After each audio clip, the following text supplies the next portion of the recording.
Hello dear students, सफलतम classes में आपका एक बार फिर से स्वागत है। हमने ज्योग्राफी टारगेट बैच स्टार्ट किया था। अब तक ज्योग्राफी टारगेट बैच की 4 क्लासेस हो चुकी है। आज हम 5वीं क्लास लेकर के आए हैं। आज की क्लास स्टार्ट करें उससे पहले पिछली क्लास का हल्का सा रिवीजन देख लेते हैं, एक बार उसको रिवाइज कर लेते हैं। पिछली क्लास में हमने देखा था कि यह जो पृथ्वी है उसके ऊपर अक्षांश क्या होता है और अक्षांश रेखाएं क्या होती है। अक्षांश से अभिप्राय था पृथ्वी के केंद्र से कोणीय दूरी, पृथ्वी के केंद्र की कोणीय दूरी को अक्षांश कहते थे। अब मान लीजिए पृथ्वी किसी कोण 30 डिग्री के ऊपर एक चाप लगाई, 30 डिग्री पर इस साइड भी एक चाप लगाई, इसको मिला दिया तो ये अक्षांश रेखा बन गई थी। ये हमने पिछले लेक्चर में जान लिया था, समझ लिया था।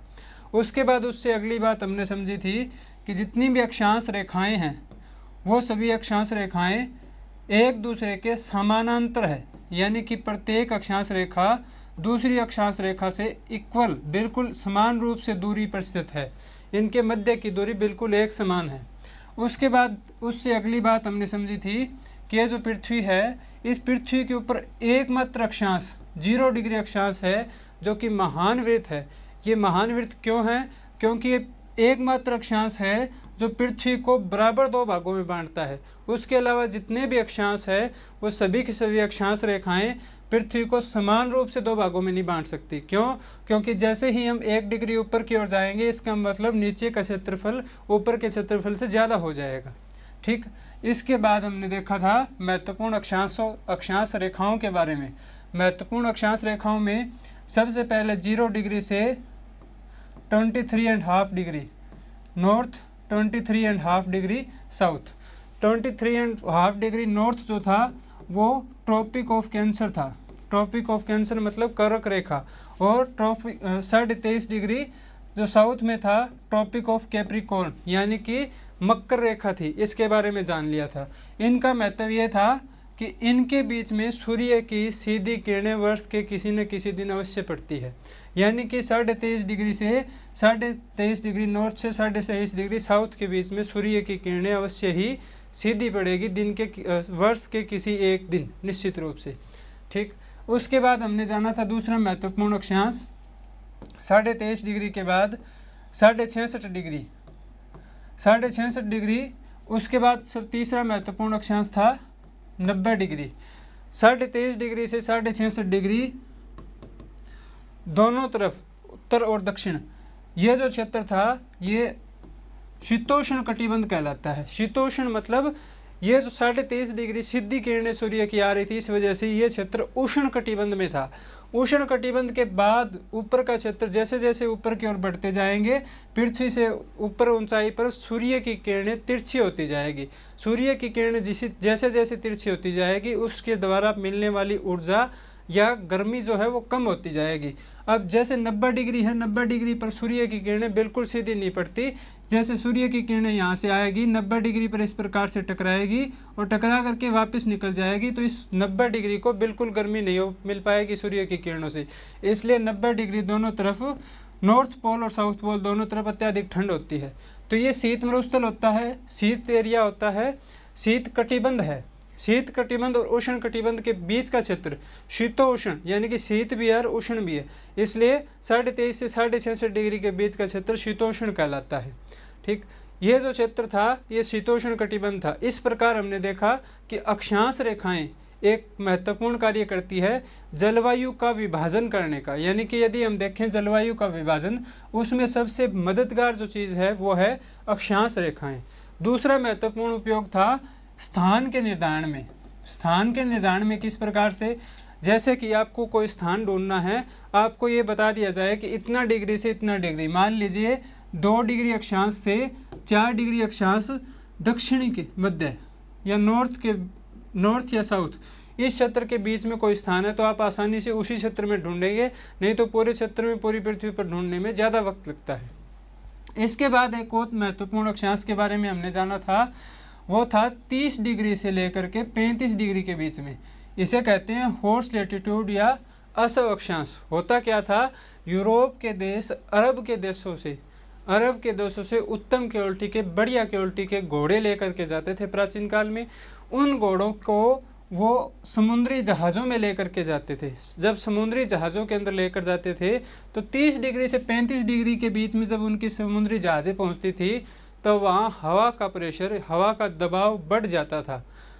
प्राचीन काल में जो समुद्र के अंदर चलने वाली जहाज़ें हैं वो हवा के प्रेशर से आगे को बढ़ती थी यदि प्रेशर पीछे से लग रहा है, परंतु 30 डिग्री से 35 डिग्री के मध्य जो हवा का प्रेशर है वो ऊपर से नीचे की ओर, यानी कि वायु दाब बढ़ जाता था, नीचे की ओर प्रेशर बढ़ जाता था। इस वजह से वहाँ पर जहाज़ों के पीछे से मिलने वाला फोर्स जो है वो कम हो जाता था। इस वजह से जो नाविक थे उन्हें लगता था कि घोड़ों की वजह से भार बढ़ गया है और वो अपने जहाज़ों में से, अपने नाव में से घोड़ों को नीचे फेंक देते थे। इस वजह से 30 से 35 डिग्री अक्षांश का नामांकन हॉर्स लैटिट्यूड या अशव अक्षांश किया गया है। आपसे पूछा जा सकता है कि अशव अक्षांश को कौन से अक्षांश है जिसे अशव अक्षांश कहा जाता है, और अशव अक्षांश को अशव अक्षांश ही क्यों कहते हैं। दोनों क्वेश्चन आपसे पूछे जा सकते हैं। इसके बाद भारत के संदर्भ में हमने देखा था एक महत्वपूर्ण अक्षांश 23.5 डिग्री, 23.5 डिग्री उत्तर का अक्षांश, यानी कि ट्रॉपिक ऑफ कैंसर, कर्क रेखा। कर्क रेखा का भारत के लिए महत्व जाना था, भारत के लिए महत्व देखा था। आइए एक बार फिर से उसको रिवाइज कर लेते हैं, उसके बाद आगे की क्लास हम शुरू करेंगे। अब ये जो ट्रॉपिक ऑफ कैंसर 23.5 डिग्री मकर कर्क रेखा है, ट्रॉपिक ऑफ कैंसर है, ये भारत के कुछ राज्यों से गुजरता है और भारत को लगभग इक्वल 2 पार्ट में डिवाइड कर देता है। आइए देखते हैं किस प्रकार से। पश्चिम, ये पश्चिमी भाग है, इसको आप देख सकते हैं मैप के ऊपर। पश्चिम, वेस्ट, वेस्ट से लेकर के जब हम ईस्ट की ओर जाएंगे तो ये 23.5 डिग्री की अक्षांश रेखा है। 23.5 डिग्री जो अक्षांश रेखा है वो जब आप देखोगे तो भारत को लगभग इक्वल 2 पार्ट में डिवाइड कर रही है, भारत का 2 भागों में विभाजन कर रही है। ठीक है, अब देखते हैं कि ये भारत के कौन कौन से राज्य से गुजर सकती है, क्योंकि आपसे एग्जाम में पूछा जा सकता है कि कर्क रेखा भारत के कौन से राज्यों में गुजर रही है, कर्क रेखा पर सबसे पश्चिम में कौन सा राज्य है, कर्क रेखा पर सबसे पूर्व में कौन सा राज्य है। इस तरह के क्वेश्चन आपसे एग्जाम में पूछे जा सकते हैं। आइए देखते हैं सबसे पश्चिम से लेकर के पूर्व में कौन कौन से राज्य हैं। सबसे पश्चिम में गुजरात है, जहाँ से कर्क रेखा की एंट्री होगी। गुजरात के बाद कर्क रेखा राजस्थान में जाएगी, राजस्थान से मध्य प्रदेश होते हुए छत्तीसगढ़ में जाएगी, छत्तीसगढ़ से फिर झारखंड होते हुए वेस्ट बंगाल या पश्चिम बंगाल में जाएगी। उसके बाद बांग्लादेश, जो कि कभी भारत का हिस्सा होता था, 1971 के बाद अलग देश का निर्माण हुआ 1971 तक, 1947 से 1971 तक ये पाकिस्तान का हिस्सा था। 1971 के बाद अलग देश बांग्लादेश का निर्माण हुआ। उसके बाद हम देखते हैं बांग्लादेश से त्रिपुरा भारत का फिर से एक राज्य आ जाता है, त्रिपुरा से मिजोरम। इस प्रकार सबसे पूर्वी राज्य मिजोरम है, सबसे पश्चिमी राज्य गुजरात है, और भारत के 8 राज्यों से होकर के कर्क रेखा या ट्रॉपिक ऑफ कैंसर गुजरती है। ठीक, ये महत्व इसलिए महत्वपूर्ण है क्योंकि भारत को लगभग बराबर 2 भागों में डिवाइड कर रही है, लगभग बराबर 2 भागों में बांट रही है। ठीक, अब इससे आगे समझते हैं देशांतर रेखाएं क्या होती है, उनका क्या महत्व है। उसके बाद जब अक्षांश और देशांतर पूरी तरह से कवर हो जाएंगे, नेक्स्ट क्लास में भारत का अक्षांशीय और देशांतरीय विस्तार समझेंगे। समय निर्धारण में महत्वपूर्ण भूमिका अदा करती है कौन? अक्षांश रेखा, देशांतर रेखाएं। अक्षांश रेखाएं जलवायु निर्धारण में महत्वपूर्ण भूमिका अदा कर रही थी, और देशांतर रेखाएं हैं वो समय के निर्धारण में महत्वपूर्ण भूमिका निर्वाह करती है। अब देशांतर रेखाएं होती क्या है इसको समझो। ये जो पृथ्वी है, इस पृथ्वी के नॉर्थ पोल से लेकर के साउथ पोल की ओर जो रेखाएं खींची जाती है, जो काल्पनिक रेखाएं खींची जाती है, उन्हें देशांतर रेखाएं कहते हैं। ठीक है, इस प्रकार से पृथ्वी के अध्ययन को सरल बनाने के लिए जो ग्रिड प्रणाली अपनाई जाती है, उस ग्रिड प्रणाली में नॉर्थ से साउथ की ओर, नॉर्थ पोल से साउथ पोल की ओर जो रेखाएं खींची जा रही है उन्हें देशांतर रेखाएं कहते हैं। समय निर्धारण में महत्वपूर्ण भूमिका किस प्रकार से निर्वाह करती है आगे समझेंगे। एक बार समझ लीजिए, प्रधान रेखा के पूर्व और पश्चिम दिशा में खींची गई काल्पनिक रेखा अर्धवृत्ताकार होती है। कैसे होती है समझो इस बात को।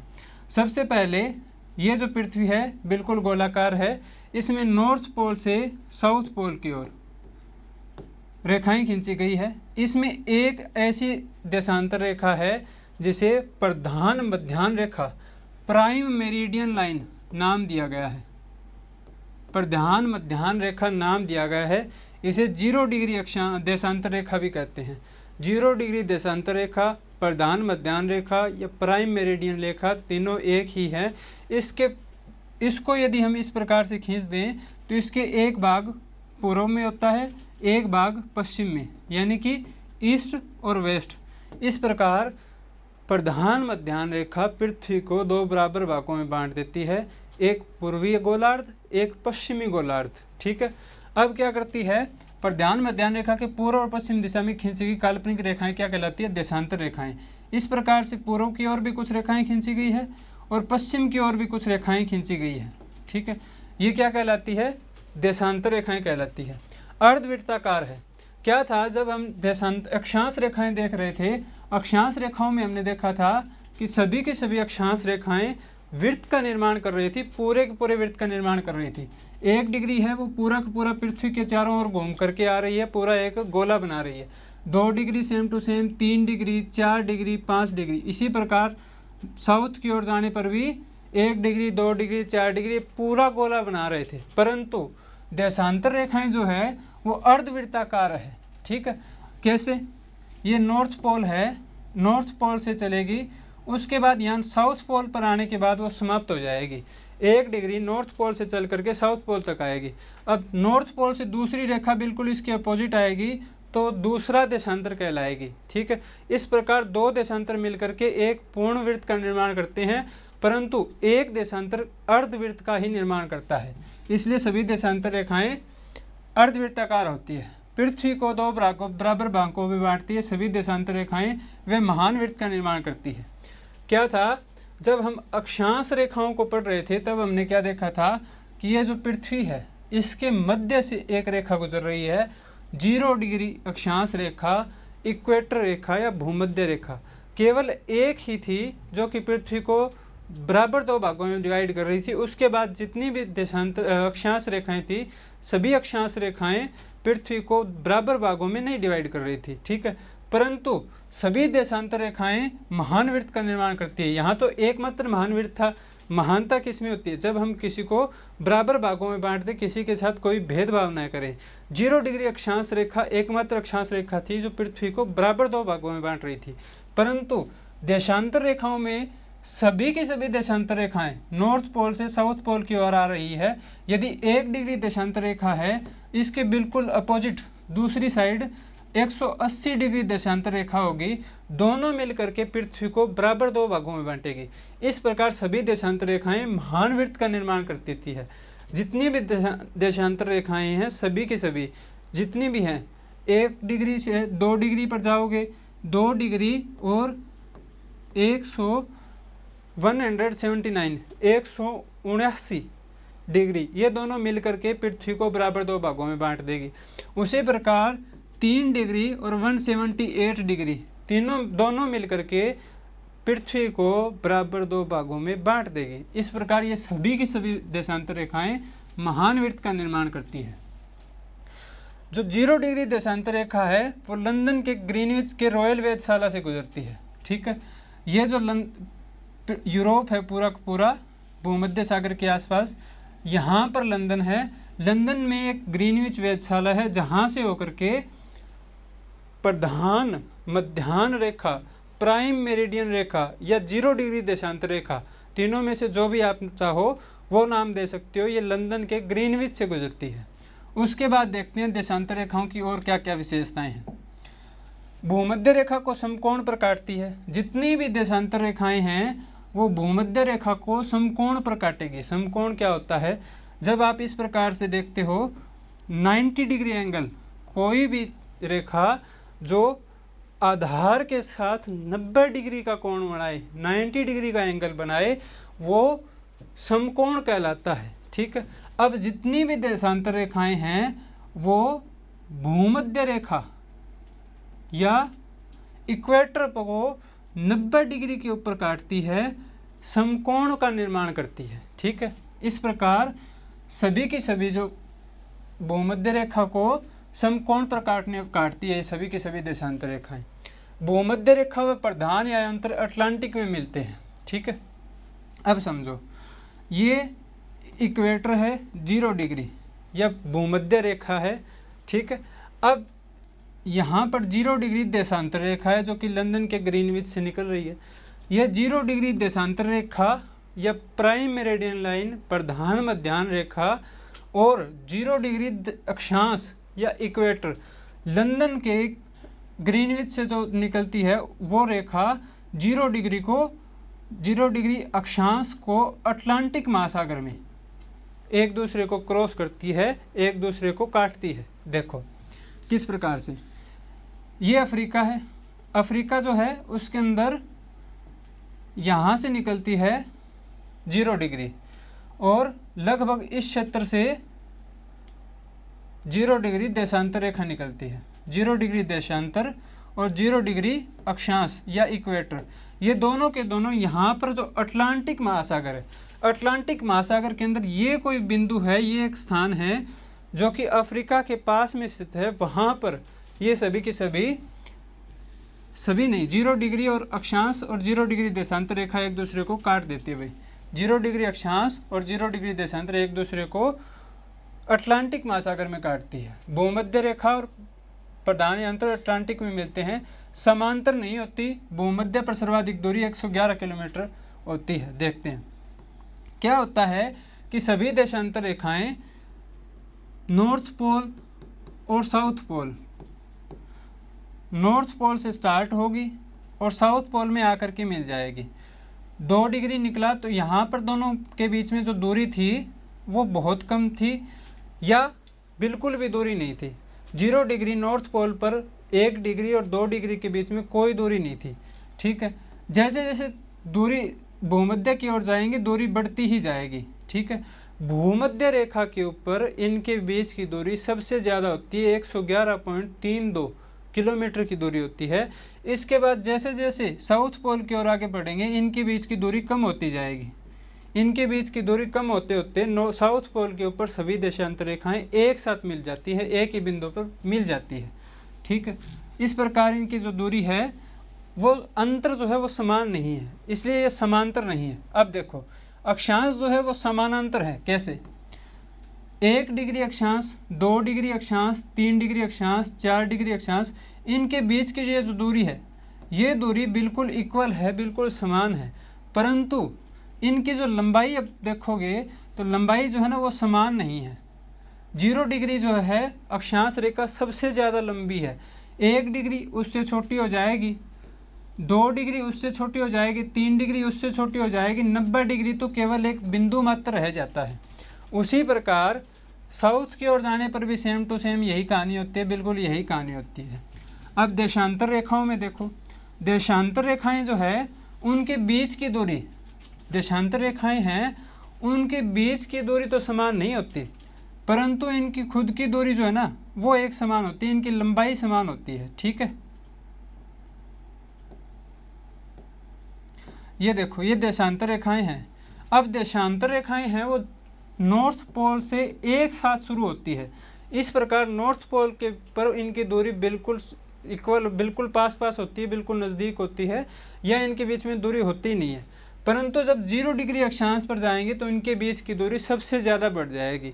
साउथ पोल पर आते आते इनके बीच की दूरी वापस समाप्त हो जाती है, वो सभी एक साथ आकर के मिल जाती है। तो ये समांतर नहीं होती, इनके ये जो है ना इनके बीच में ये गैप है, ये गैप बढ़ता या घटता रहता है, इनके बीच का गैप समान नहीं होता, ये इसलिए समांतर नहीं है। परंतु इनकी लंबाई जो है वो बिल्कुल इक्वल है, बिल्कुल समान है। 1 डिग्री जितना लंबा है, 1 डिग्री की लंबाई जितनी है, 0 डिग्री देशांतर की जितनी लंबाई है, 2 डिग्री देशांतर की जितनी लंबाई है वो बिल्कुल इक्वल है।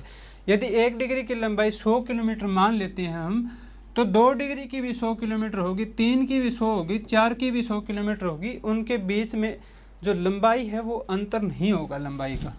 ठीक है, अब इससे आगे समझते हैं उनके बीच में और फर्क क्या होता है। देशांतर रेखाएं उत्तर से दक्षिण की ओर खींची जाती है, कुल 360 है। अब देखो नॉर्थ पोल से साउथ पोल की ओर खींची जाती है, ये तो हमने देख ही लिया था पहले ही। नॉर्थ पोल से साउथ पोल की ओर खींची जा रही है, ठीक है। परंतु इनकी कुल संख्या 360 है। अक्षांश रेखाओं की कुल संख्या कितनी थी? हमने देखा था, हमने जाना था कि ये 0 डिग्री अक्षांश है, उससे 90 डिग्री तक ऊपर की ओर अक्षांश होते हैं। अक्षांश रेखाएं, अक्षांश दोनों अलग अलग थे, पिछली वीडियो में बता चुके हैं। यदि आपने वो वीडियो नहीं देखी है तो आप वहाँ पर देख सकते हैं। इसी प्रकार 90 डिग्री के करीब अक्षांश यहाँ थे। 90 और 90 एक 0 डिग्री मिला करके 181 कुल अक्षांश थे। 179 ये अक्षांश रेखाएं थी। अब इसमें देखते हैं कुल देशांतर 360 हैं। किस प्रकार से हैं, क्यों हैं, समझो इसको। हमने पहले देखा था कि यदि एक आधार के साथ एक इस प्रकार से पैरेलल लाइन खींची जाए, सीधी लाइन खींची जाए, तो 90 डिग्री का एंगल बनाती है, ठीक है। ये हमारी पृथ्वी थी, इसके साथ एक 90 डिग्री का एंगल ये हुआ, दूसरा 90 डिग्री का एंगल ये हुआ, तीसरा 90 डिग्री का एंगल ये हुआ, चौथा 90 डिग्री का एंगल ये हुआ। कुल कितने एंगल हुए? 360। पृथ्वी को 360 कोणों में या 360 एंगल्स में डिवाइड कर लिया।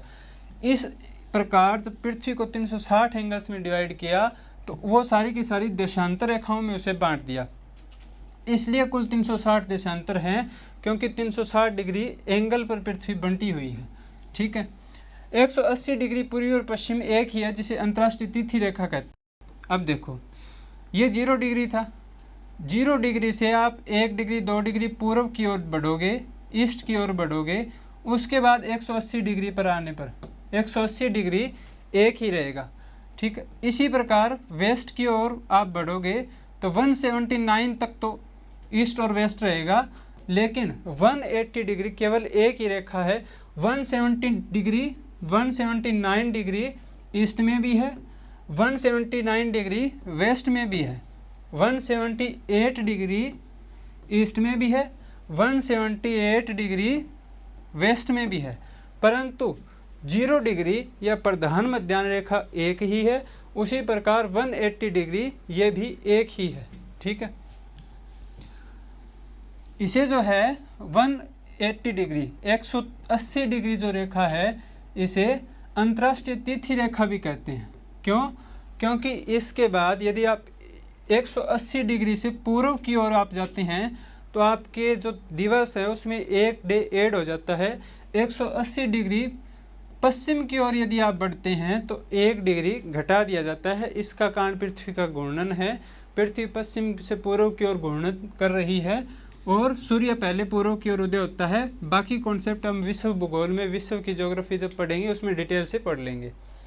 अब आगे देखो, 1 डिग्री देशांतर 4 मिनट, भारत का 82 डिग्री पूर्वी देशांतर। देखो क्या है, एक दिन में 24 आवर्स होते हैं, 24 घंटे होते हैं, ठीक है। अब 24 घंटे में पृथ्वी पश्चिम से पूर्व की ओर एक चक्कर अपना पूरा लगा लेती है, ठीक है। कुल अक्षांश थे 360 डिग्री, ठीक है। 1 घंटे में 60 मिनट, 24 घंटा में कितने मिनट होंगे देख लेते हैं हम।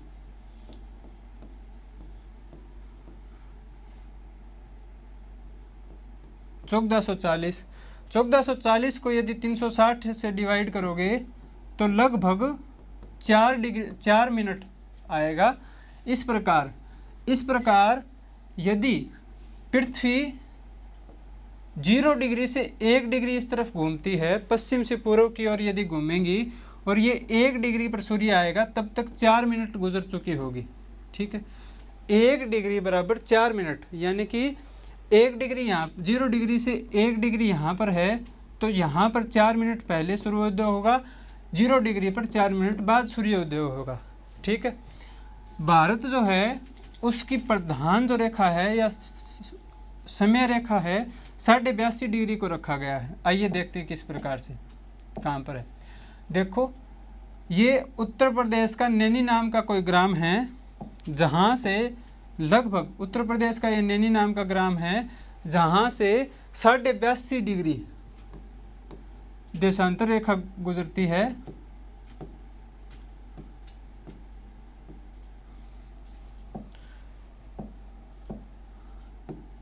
82.5 डिग्री देशांतर रेखा इलाहाबाद के नैनी नामक स्थान से गुजरती है, जो कि भारत को 2 बराबर भागों में डिवाइड कर देती है।